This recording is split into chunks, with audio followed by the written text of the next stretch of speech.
آئیں دیکھتے ہیں کہ پھولدار پودوں میں جنسی تولید کیسے ہوتی ہے۔ تولیدی حصے کو لے کر شروع کرتے ہیں۔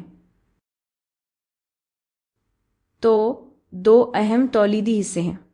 ایک نر تولیدی حصہ ہے جسے سٹیمن کہتے ہیں، اور دوسرا مادہ تولیدی حصہ ہے جسے کارپل یا پسٹل کہتے ہیں۔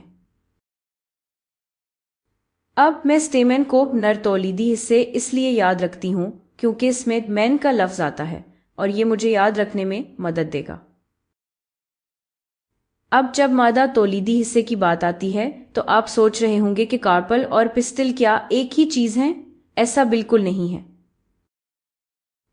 اور یہ فرق اس وقت نظر آتا ہے جب ایک سے زیادہ کارپلز ہوں۔ تو کچھ پھولوں میں ایک سے زیادہ کارپلز ہوتے ہیں جیسے آپ یہاں دیکھ رہے ہیں، لیکن وہ آپس میں جڑے ہوئے ہوتے ہیں۔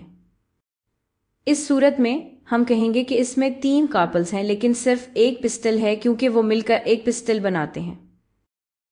تو آپ پسٹل کو کارپلز کی ایک ٹیم کے طور پر سوچ سکتے ہیں۔ یہاں میرے پاس 3 کارپلز کی ایک ٹیم ہے، لیکن یہ بھی ممکن ہے کہ ہمارے پاس 3 کارپلز ہوں جو الگ الگ ہوں، یعنی آپس میں جڑے نہ ہوں۔ اس صورت میں ہم کہیں گے 3 کارپلز 3 پسٹلز، کیونکہ ہمارے پاس 3 الگ الگ ٹیمز ہیں۔ لیکن ہمیں اس کی زیادہ فکر نہیں کرنی چاہیے کیونکہ ہم اتنے پیچیدہ پھولوں کے ساتھ کام نہیں کریں گی۔ خیر، اگر ہم نر تولیدی حصے کو مزید دیکھیں تو نر حصے یعنی سٹیمن کے دراصل 2 ذیلی حصے ہوتے ہیں۔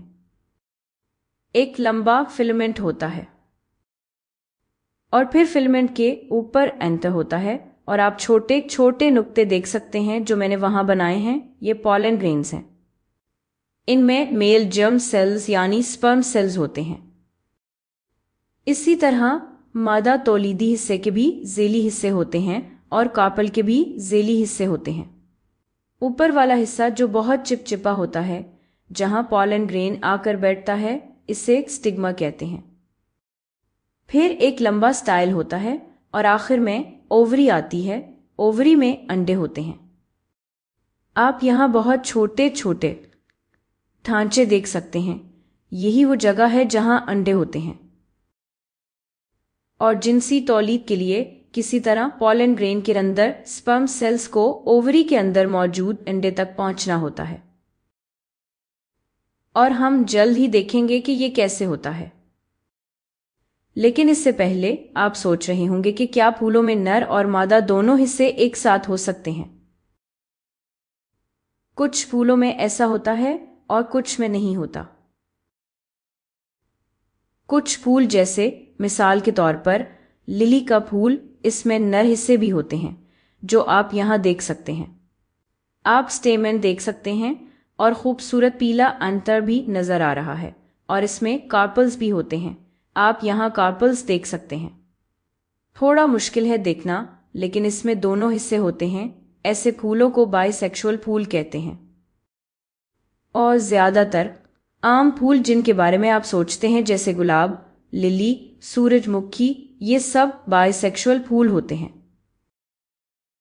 دوسری طرف اگر آپ پپیتے کے درخت کے پھول دیکھیں تو یہاں آپ کو صرف کارپلز ہی نظر آئیں گے۔ آپ یہاں صرف کارپلز ہی دیکھ سکتے ہیں۔ اصل میں اگر آپ غور سے دیکھیں تو آپ کو 2 کارپلز آپس میں جڑے ہوئے نظر آئیں گے، یعنی ایک پسٹل 2 کارپلز، دوسرا پسٹل 2 کارپلز، لیکن اس کی زیادہ فکر نہ کریں۔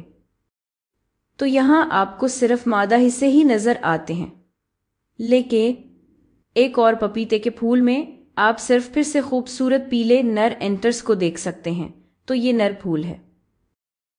یہ وہ پھول ہیں جن میں صرف مادہ یا نر حصے ہوتے ہیں۔ ایسے پھولوں کو یونیسیکشول پھول کہتے ہیں۔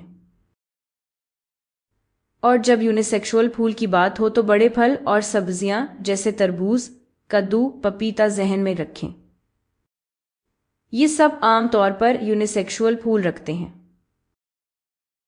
اب واپس آتے ہیں اپنے سوال پر، ان پالن گرینز کے اندر سپرم سیل اووری کے اندر موجود انڈوں تک کیسے پہنچتا ہے؟ تو اس کے لیے پالینیشن کا ہونا ضروری ہے۔ پالینیشن وہ عمل ہے جس میں پالن گرینز جا کر سٹگما کے اوپر بیٹھتے ہیں، اور اس کے ہونے کے کچھ مختلف طریقے ہیں۔ مثال کے طور پر ایک طریقہ یہ ہو سکتا ہے کہ ایک پھول کے پالن گرینز